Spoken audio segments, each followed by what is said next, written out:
Coat पहन के उन्होंने पानी का बतासा है खा लिया, हाथ नीचे कर लिया और जैसे नीचे किया तो दुन्ना का सारा पानी उनके पैंट में दे गया। अब वो हमसे बोलने लगे, वाजपेयी बोले दुर्गा यार तुम बहुत बदतमीज आती हो। बोले तुमने बताया था हाथ नीचे कर लो, हमने हाथ नीचे कर लिया, सारा पानी सारा पैंट में गिर गया। नाजिम कहते हम कहा सुनो पूरी बात सुना करो, हमने कहा था कि जब आप बतासा खा लेना तब दुनिया का पानी सुड़ूक लेना, उसके बाद हाथ नीचे करना। अब आप हाथ नीचे ना करो, आप जोरदार ताली हो जाओ। सरकारी कर्मचारी लोग ज्यादा है, अधिकारी भी है, वो जरा सुना दीजिए। चलिए पढ़ देता हूँ। एक हमारे कविता है मन पांडे जी का आदेश है, वो कविता हमारी सर्वाधिक पूरे देश में रील के रूप में भी गई, जुमलों के रूप में गई। एक मैंने सरकारी लोगों पर एक कविता लिखी थी, पूरी कविता किसी को नहीं मालूम है, उसके जो टिप्पणियां थी वो पूरे देश में गई। वो टिप्पणी हमने 2098 के करीब की थी। मैं वो कविता आपको सुना दे रहा हूँ। सुनना। काम की फिक्र करो, उस फिक्र का जिक्र करो, और काम बिल्कुल न करो। फिक्र करो, कुछ इतना काम है, इतना काम बाकी है। काम की फिक्र करो, उस फिक्र का जिक्र करो, और काम बिल्कुल न करो। बने रहो पगला और काम करे और बने रहो लुल और तनख्वाह पाओ फूल। जो काम करे उसके उंगली करो, और जो ना करे उसकी चुगली करो।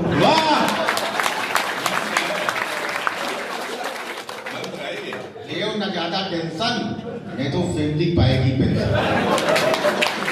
इसलिए व्यस्त रहो और मस्त रहो, व्यस्तता इतनी भी मत पालो वो घर को ऑफिस बना डालो। ऑफिस का काम लेकर जो घर आता है गधा कहलाता है। मेरी पत्नी बोली बेशक तुम ऑफिस का काम घर लाओ, पर कुछ घर का भी तो काम ऑफिस ले जाओ। काम के जूठे बर्तन बैग में भर दूंगी, ऑफिस से मांझ कर जब घर लाओगे तभी ऑफिस का काम घर में कर पाओगे।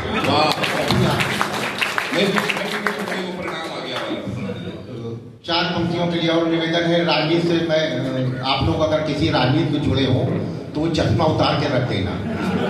मैं किसी पार्टी का नहीं हूँ और आप लोग भी इस समय किसी पार्टी के नहीं हैं। चार पंक्तियां राजनीति से आदेश हुआ है मंच पे पढ़ने का, स्वागत मैं पढ़ रहा हूँ। इसके बाद एक कविता और पढ़कर अपना स्थान जी तो स्वागत। व्यंग्य के लिए आदेश उन्होंने हमको बताया था, तो मैं व्यंग्य अगर आप लोग पहली चार पंक्ति से समझ जाएंगे तो मैं आगे अपना क्रम जारी रखूंगा। स्वागत।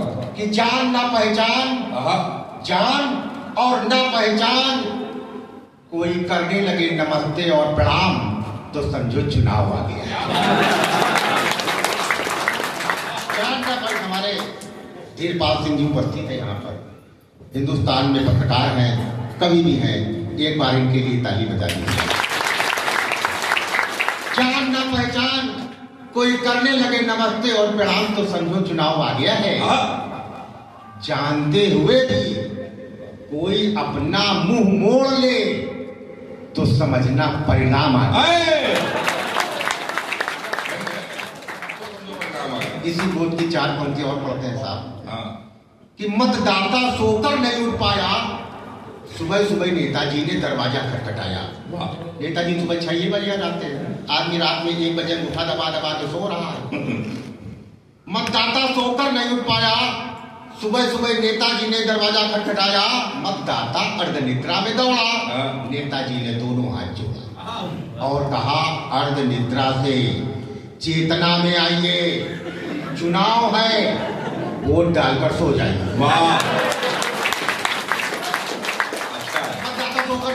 नेताजी दरवाजा खटखटाया, नेताजी ने दोनों हाथ जोड़ा और कहा अर्धनिद्रा से चेतना में आइए, चुनाव है, वोट डालकर सो जाइए। हम भी सो जाएंगे, 5 वर्षों बाद फिर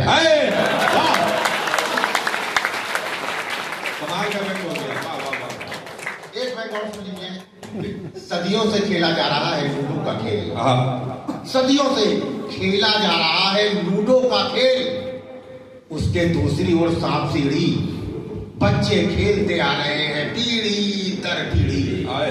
पर जब से ये खेल राजनीति में आ गया, यानी लोकतंत्र में छा गया, बदल गए इस खेल के मायने और तरीके। अब ये खेल कोई नेताओं से सीखे। इसे खेल रही है, इसे खेल रही है, इसे खेल रही है नेताओं की पीढ़ी दर पीढ़ी। जनता के हिस्से में सांप और खुद के हिस्से में सीधा।